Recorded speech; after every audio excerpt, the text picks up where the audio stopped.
vais vous amener sous les tropiques une fois de plus. On y était déjà. La température est là. L'eau est là juste à côté. Ce soir, c'est la nuit des pêcheurs. Les Sawa étant des côtiers, habitant autour de l'embouchure du fleuve Ovouri au Cameroun, pour eux, la pêche représente la prospérité, la richesse, l'abondance. Ce soir, je vous amène dans mon univers à moi. Je vous amène dans le monde imaginaire et je vous entraîne au pays de Tika. Vous allez me poser la question, mais qui est cette Tika? Tika est une petite fille de 6 ans, enjouée, extravertie, maligne comme un singe. Elle veut comprendre le monde des adultes. Elle veut grandir. Elle regarde autour d'elle et elle se pose tant de questions. Et ces adultes lui paraissent parfois bien étranges. Alors, sans le vouloir, mais surtout sans le savoir, elle va mettre bien du monde dans l'embarras. Le conte que j'ai choisi pour vous ce soir a pour titre Tika face à la mort. Il y a des thèmes comme ça dans la vie qu'on ne sait pas comment initier. Comment parler de la mort à un enfant de 6 ans? Quoi lui dire? Et comment ça peut se passer là-bas? Ce matin, la nouvelle est tombée comme la foudre qui s'abat sur un grand arbre au milieu de la forêt. Le grand-oncle de Tika vient de perdre la vie en France. Et toute la famille doit se rassembler et se préparer à vivre cet événement douloureux. Si je vous ai convoqué aujourd'hui, c'est pour vous annoncer le décès de notre fils, neveu, cousin, oncle, survenu en France. Comme le veut la coutume, nous devons tout faire pour le raccompagner au village, pour le repos éternel de son corps, mais surtout de son âme. Espérons, je dis bien espérons, que ceux qui l'ont précédé sur cette voie voudront bien lui pardonner plus de 20 ans d'absence, de silence et donc d'indifférence. Voilà quelqu'un qui est parti, qui n'a jamais donné de nouvelles. Est-il besoin de vous dire que sa mère, ma propre sœur, en est presque morte de chagrin? Ai-je besoin de vous rajouter que chaque fois qu'on réussissait à entrer en contact avec lui pour lui dire que tel ou tel autre était mort ici, il n'envoyait que de l'argent, de l'argent, de l'argent. Avez-vous vu déjà quelques billets d'argent creuser les tombes des gens ici au village? Avez-vous vu l'argent participer à une séance de bénédiction collective?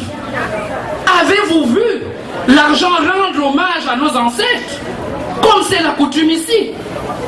Il n'a rien fait de tout cela. Mais aujourd'hui, il est décédé.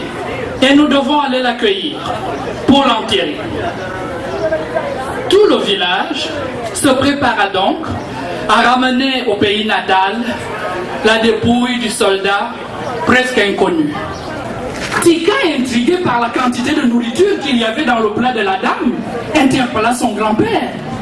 Tité, regarde cette dame, mais elle ne pourra pas manger tout seul. Elle va avoir mal au ventre. Il faut que j'aille le lui dire. Tika, tu es dans ce village, tu ne diras rien à personne. Mais grand-père, tais-toi, jeune fille. Les enfants ne parlent pas aux adultes dans ce village. Mais les grands alors, ceux qui ont préparé et ceux qui payent pour tout ça, ils ne peuvent rien dire. Souviens-toi de ce que je t'ai dit dans l'avion. S'ils parlent, on va les accuser d'être des sorciers. Et s'ils sont accusés d'être des sorciers, ils seront bannis. Ils ne pourront donc plus participer au jeu social. Alors tu ne diras rien, et eux non plus. Comprends-tu maintenant pourquoi tu dois bien travailler à l'école pour avoir un travail payant au lieu d'être un de ces voleurs de nourriture aux funérailles? Vois-tu, cette femme ne va pas manger tout ça, non. Elle va discrètement faire parvenir ce plat chez elle. Elle va se resservir à 2 ou 3 reprises jusqu'à ce qu'il ne reste plus rien sur la table. Et demain, elle aura encore de quoi manger avec les siens. Pour la plupart des gens que tu vois ici, funérailles riment avec ripaille. Ils sont venus pour boire, ils sont venus pour manger, et lorsqu'ils ont bien bu, ils peuvent pleurer. Au bout d'un certain temps, le grand-père de Tika demanda à cette dernière d'aller se coucher. Mais pourquoi, grand-père? Parce qu'il se fait tard. Toi au moins tu as le loisir d'aller te coucher. Moi je le ferais bien si j'en avais l'autorisation. Mais grand-père, je voudrais encore rester juste un peu. Tika va te coucher. Est-ce que ça veut dire que tu ne veux plus me voir, grand-père? Non, Tika, ça ne veut pas dire que je ne veux plus te voir. Mais je ne veux pas que tu vois des choses. Quel genre de choses, grand-père? Des choses. Sais-tu quoi, Tika? La mort, le deuil, ce n'est rien d'autre que des occasions pour célébrer la vie. C'est des occasions de rencontres. Et les rencontres, la promiscuité, ça peut créer des choses. C'est quoi la promiscuité, grand-père? On ne dit pas promiscuité, Tika. On dit promiscuité. Rapprochement. Mais qu'est-ce que ça donne, grand-père?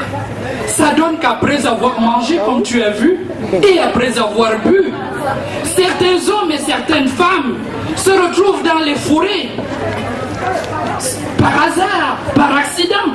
Certaines femmes se trompent de mari. Elles ne veulent pas tromper leur mari, mais il leur arrive de se tromper de mari. Et quand les maris qui ont perdu leur femme les retrouvent, ce n'est pas gai. Le ton monte. Parfois la bagarre commence. Et je ne veux pas que tes yeux d'enfant voient tout cela. Tika accepta alors d'aller se coucher. Au bout de quelque temps, le corps du soldat disparu fut accompagné à sa dernière demeure par des parents en pleurs.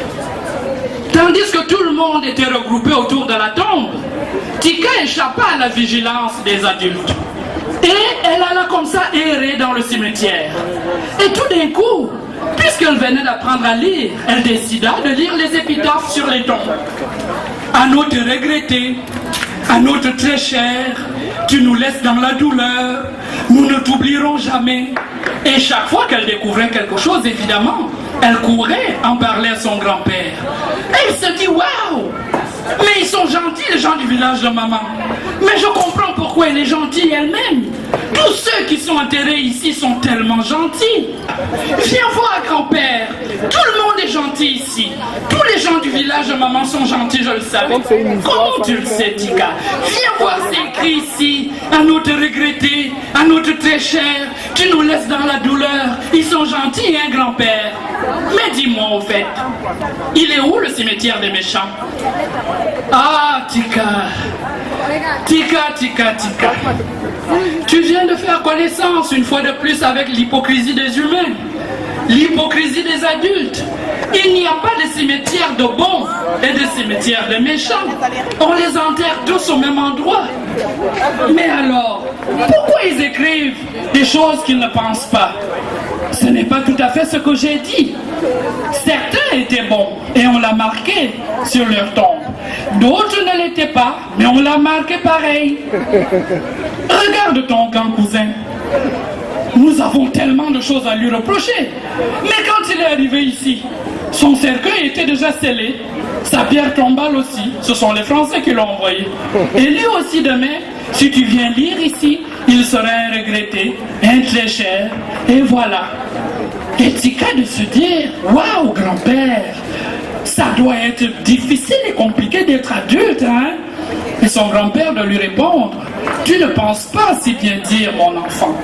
Je vous remercie de m'avoir prêté l'oreille.